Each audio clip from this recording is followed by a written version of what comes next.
បាទជំរាបសួរបងប្អូនទាំងអស់គ្នាបាទនៅថ្ងៃនេះដែរគឺយើងនឹងបង្រៀនបងប្អូនបន្ថែមទៀតណាបាទអំពី the sound in English ណាបាទគឺសំឡេងនៅក្នុងភាសាអង់គ្លេសបាទនៅវគ្គទី2នេះយើងនឹងបង្រៀនបងប្អូនបន្តណាអំពីនិមិត្តសញ្ញានៃការបញ្ចេញសំឡេងភាសាអង់គ្លេសបាទ Now basic English in ខ្មែរណាបាទលើកយកមេរៀនទី5ណាថ្ងៃនេះបាទយើងរៀនមេរៀនទី5 lesson 5 a fifth lesson ណាបាទគឺមេរៀនទី5បាទ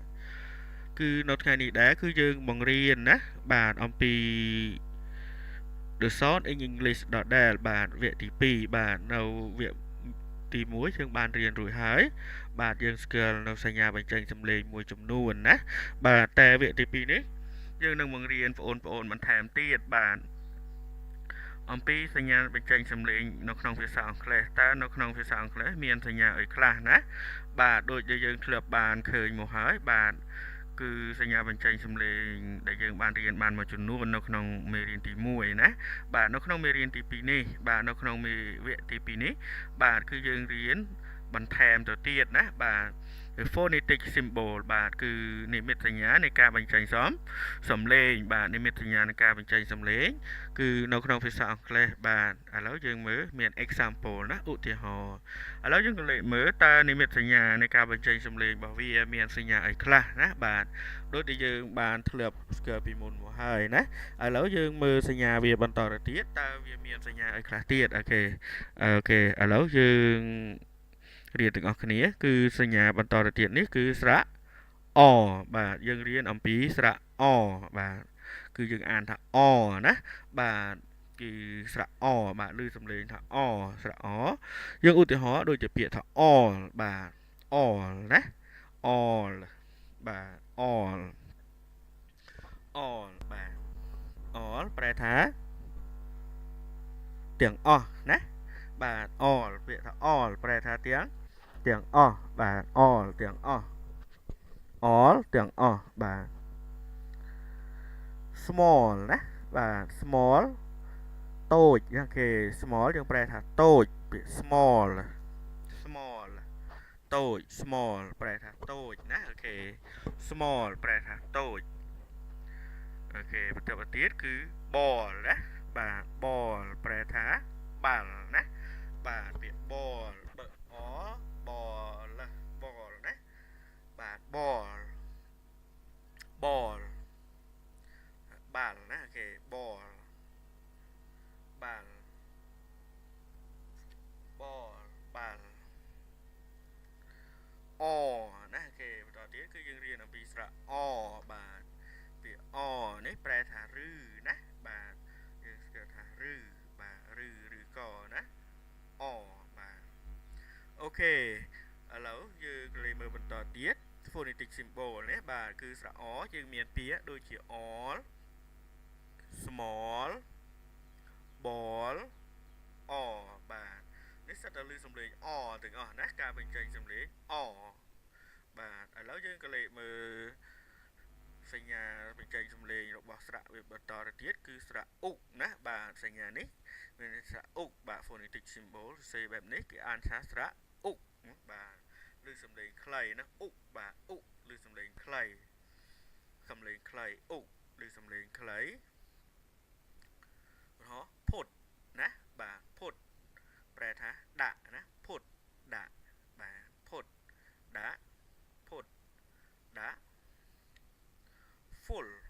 បាទ full ណាបាទ full ប្រែថាពេញបាទណាពាក្យ full ប្រែថាពេញ good បាទ good ល្អណាបាទ good ល្អ book សៀវភៅ book សៀវភៅបាទ book សៀវភៅណាបាទយើងបានស្គាល់ខ្លះរួចមកហើយតែនៅថ្ងៃនេះយើងបានរៀនបន្ថែមទៅទៀតគឺយើងមានស្រៈអនិងស្រៈអ៊ុបាទអមានដូចជា all small ball អ៊ុមានដូចជា put full good ឥឡូវយើងក៏លេមើលបន្តទៅទៀតណាបាទយើងមើលបន្តទៅទៀតតើវាមានស្រៈអីខ្លះទៀតអូខេបន្តទៅទៀតមានដូចស្រៈអ៊ូណាបាទគឺយើងអានថាអ៊ូបាទពាក្យនេះយើងអានថាអ៊ូស្រៈអ៊ូយើងមើលឧទាហរណ៍តើមានអីខ្លះដែលមានសំឡេងអ៊ូណាពាក្យអីខ្លះដែលមានសំឡេងឮអ៊ូណាអូខេឧទាហរណ៍ហ៊ូបាទហ៊ូប្រែថានរណាណាបាទហ៊ូនរណាហ៊ូនរណាឬក៏អ្នកណាណាអូខេហ៊ូអូខេបន្តទៅទៀតគឺនូនបាទអានថានូនថ្ងៃត្រង់ណានូនណអ៊ូនូនណាបាទអានថានូនប្រែថាថ្ងៃត្រង់នូនថ្ងៃត្រង់បាទឌូបាទគឺឌូប្រែថាធ្វើណាឌូប្រែថាធ្វើឌូណាអូខេយើងឌូធ្វើអូខេ to បាទពាក្យនេះយើងអានថា to ធ្វើអ៊ូ to ណាបាទ to អូខេដោយសារអ៊ូយើងមានពាក្យហ៊ូនូនឌូ to បាទអូខេសង្ឃឹមថាបងប្អូនទាំងអស់គ្នានឹងយកចិត្តទុកដាក់ណាបាទនឹងខំប្រឹងរៀនសរសេររៀនអានណាព្រមទាំងជួយ share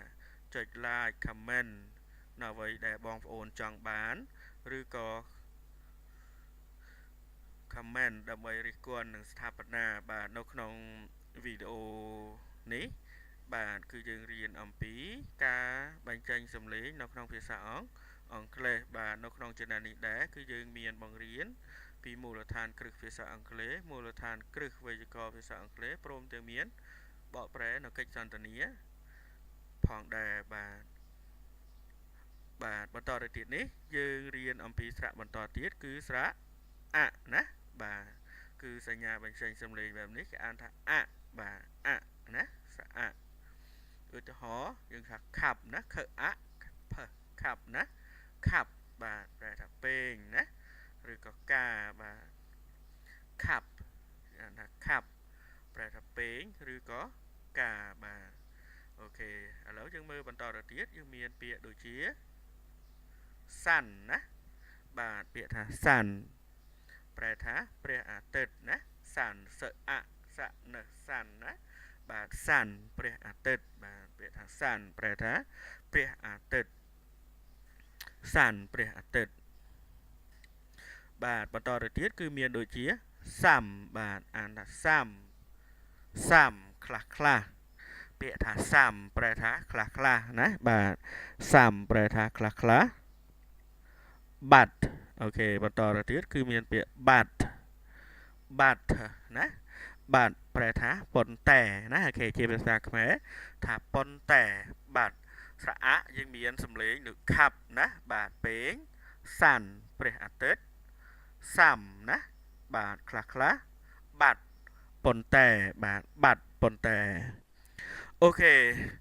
ឥឡូវយើងបានស្គាល់ស្រៈមួយចំនួនទៀតហើយឥឡូវយើងបន្តទៅទៀតតើវានៅមានស្រៈអីគេខ្លះទៀតណាអូខេបន្តទៅទៀតគឺយើងមានស្រៈបាទគឺស្រៈបាទសញ្ញានេះយើងអានថាណាបាទឬស្រៈណាអូខេឧទាហរណ៍ Thursday ណាបាទ Thursday បាទភាសាអង់គ្លេសភាគច្រើនគេអាន Thursday ណាគេសញ្ញាបញ្ចេញសំឡេងអាន Thursday ឬក៏ Thursday ណាបាទ Thursday បាទប្រែថាថ្ងៃព្រហស្បតិ៍ណាបាទ Thursday បាទ Thursday បាទថ្ងៃព្រហស្បតិ៍ burn បាទ burn ណាប្រែថារលាកភ្លើងណាបាទ burn ប្រែថាដុតឬក៏រលាកភ្លើងណាពាក្យថា burn ណាគេរលាកឬក៏ដុតណាគេ burn ដុតណាគេ third ណាគេ third បាទគឺសំឡេងមិនដាច់នៅចន្លោះនឹងថ្មិញណាយើងអានថា third ប្រែថាទី3ណាបាទ third ទី3អូខេពាក្យ third ទី3 13បាទ 13បាទ13 13ណាបាទ13 13 13 13បាទគឺ13 13បាទបន្តទៅទៀតនេះគឺយើងរៀនអំពីស្រៈអឺណាគេថាឮស្ដេកស្ដៀងនឹងយើងថាអញ្ចឹងណាបាទយើងថាអញ្ចឹងណាយើងបញ្ចេញសំឡេងឬសំឡេងរាងស្រាលណាគេដូច under បាទនៅពីក្រោមឬក៏ខាងក្រោម under ណា under ខាងក្រោមឬក៏ពីក្រោម under អូខេ father អូខេ father ណាឪពុកបាទពាក្យ father ឪពុក father អូខេឪពុក father servant ថាអ្នកបម្រើណាឬក៏បម្រើ servant អ្នកបម្រើបាទ servant ណាបាទ servant អ្នកបម្រើ Saturday ណាគេ Saturday ថ្ងៃសៅរ៍ណាបាទ Saturday ថ្ងៃសៅរ៍ Saturday ថ្ងៃសៅរ៍បាទនៅថ្ងៃនេះយើងបានរៀនបន្ថែមទៀតណាមានស្រៈដូចជាស្រៈមានដូចជា Thursday burn third 13ស្រៈunder father servant Saturday បាទមេរៀននេះខ្ញុំសន្មតថាចប់តែប៉ុណ្ណេះបាទសូមបងប្អូនជួយចុច Subscribe និង Comment ណានៅអ្វីដែលបងប្អូនចង់បានចង់ឲ្យខ្ញុំបង្រៀនអំពីហើយជួយ Comment ដើម្បីរិះគន់នឹងស្ថាបនាតែកុំភ្លេចជួយ Share ណានិងចុច Subscribe លើ Channel នេះផងដើម្បីទទួលបាននៅមេរៀនថ្មីបើសិនបងប្អូនមានបំណងចង់ចេះឬក៏ចង់រៀនតាមប្រព័ន្ធ YouTube ណាអូខេដែលខ្ញុំបានបង្រៀននេះសូមបងប្អូនជួយចុច Like ចុច Subscribe និង Share នៅ Channel នេះផងបាទដើម្បីទទួលបានវីដេអូថ្មីរៀងរាល់ពេលដែលខ្ញុំប៉ុស្តិ៍វីដេអូថ្មីបងប្អូនបានឃើញនិងបានរៀនបន្ថែមទៀតបាទសូមអរគុណខ្ញុំរងចាំទទួលការរិះគន់ដើម្បីស្ថាបនាណាបាទសូមអរគុណសូមជម្រាបលា